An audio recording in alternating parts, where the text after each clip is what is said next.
This is obviously what we believe in. You know, we see our children every day coming together for this important time of the day. So for you to feel this. Okay? And I just want to introduce Manija to talk a little bit about herself for our new families joining us. Okay. Hi. Cheers. Cheers. It's a very exciting evening because we get to, not only do we get to share some of your children's favorites, and some of the things here are actually recent favorites, and that we come to know because we walk around and ask, so we listen to what they have to say. Obviously, sometimes it's not a good thing. Some groups prefer some things over other things.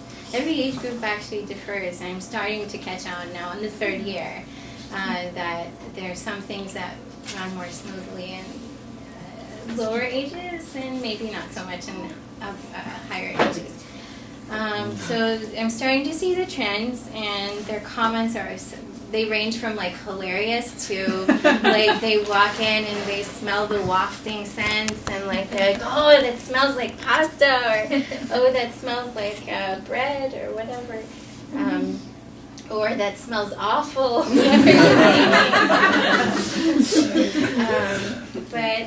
So I get to tell you a little bit about myself. I'm not a trained chef. I didn't go to culinary school. I went to school for international communications and social sciences at the American University in Paris, so I speak fluent French. And I traveled around the world a little bit. I went to Western Africa, Northern Africa. I ate my way around France, and I grew up in Houston, Texas. Outside of Houston, in a place called Sugar Land. I was born to Central Asian parents, so every day there was onions and spices in the house. So these influences were a lot in my life, but I didn't know that at some point in my life I would actually wind up cooking for a living. The passion grew when I was in university, following my tongue. So basically I started sort of shadowing with friends who were restaurators and other chefs in the industry, and at some point I was a private chef for a couple years. So let me flash forward to why I'm here and the vegan part. Basically, I actually went vegan for a year and a half after I stopped breastfeeding my son, my now 5.5-year-old son. We stopped much earlier than that. But basically, it was an interesting experience because it required so much more prep than a normal meal. Because in order to meet those like 22, how do we call them?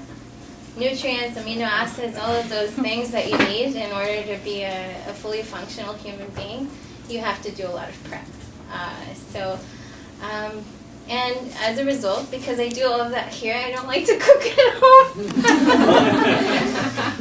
But anyway, it's been such a pleasure. I met Maria. And she said, hey, we're expanding and we need someone who is experienced with plant-based foods. And I said yes. And we went from 45 to 115 in a blink.